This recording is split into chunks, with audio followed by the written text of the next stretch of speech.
Spirit. Amen.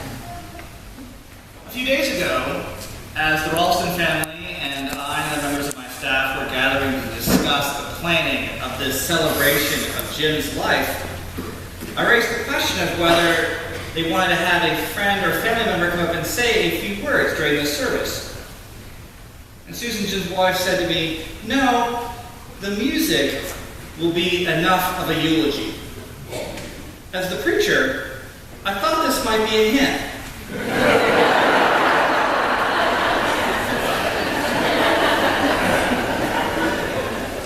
But then I realized the truth of what we all know what she said.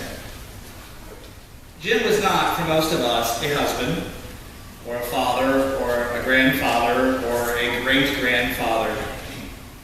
And so thus our grief pales in comparison to your own. But he was also more than just a friend. As a community of faith, we know that he loved Jesus, but he was more than that as well. When the apostles are talking to Jesus and they say, "We would like to know the Father," Jesus says, "I am the way." They say, "How will we know?"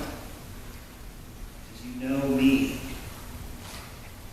How you know me is the way in which you will know God. And there are many ways in which we know Jesus. But Jim knew Jesus and worshiped Jesus and loved Jesus and heard the love of God in his life, I think primarily through music.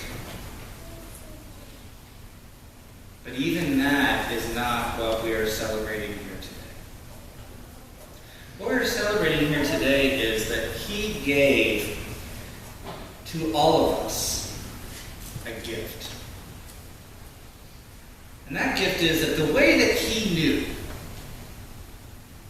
the way that he experienced the beauty and the love and the joy that came from his relationship with God, he did not keep to himself. He taught it. He took that thing that had been given to him and he gave it as a gift to people young and old. He introduced the people the way that he knew. He taught us to pray in the way that he prayed. He taught us to worship in the way that he worshiped. He taught us to hear in the way that he heard the voice of God. He gave that gift. I thought to myself, how many people? Hundreds? Thousands? How many people were taught his way? And he taught it so well that, 2 years ago, when I was applying for a job here and they sent the packet, at the very top they said about this church, we are a church that values the role that music plays in our worship and in our lives. That was his legacy. That was 35 years of him teaching us here at Trinity. That's how many years of him teaching that at the university, and how many years, even after he's long retired, of him continuing to share that with his friends and the people at Rotary and just all the one around him. He would say, "I want to teach you this thing that I was given.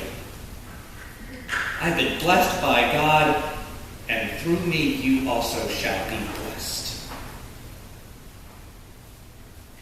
As I say this, his second greatest accomplishment. You all are his greatest, and he would say that in a heartbeat. But for the rest of us,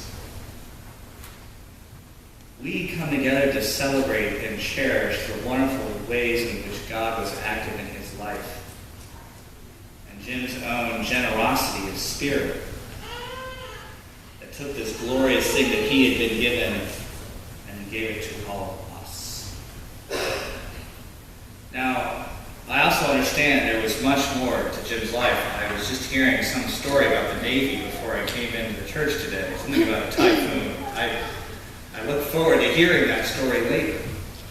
We're going to be gathering following the service down in the parish hall for the sole purpose of giving us a chance to tell you how much he meant to us, to share with us those stories, musical or otherwise, and to celebrate this life that was a long and glorious gift of life and ministry to us and to this community.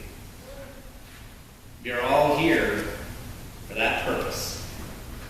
We all sing this day, having been taught by Jim how to do that.